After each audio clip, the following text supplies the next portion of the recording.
Hey, in this video we are going to learn how to log in to HitFilm Express. First of all, make sure that you are connected to your internet. After that, open up your preferred web browser.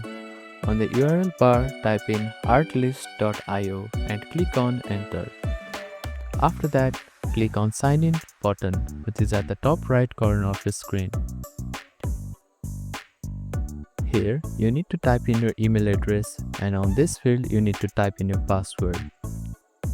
You can also click on this I button so you can verify that you have typed password correctly. If you have forgotten your password, you need to click on forget password link and follow the instructions to reset it. Now, simply click on sign in button. If you have already created an account with a Facebook or a Google account, tap on these buttons here.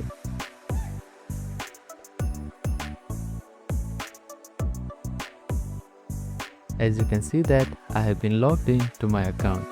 So that is how you can log into your HitFilm Express account. Thank you for watching this video. Please do not forget to like, share and subscribe to our channel and comment down if you have any queries.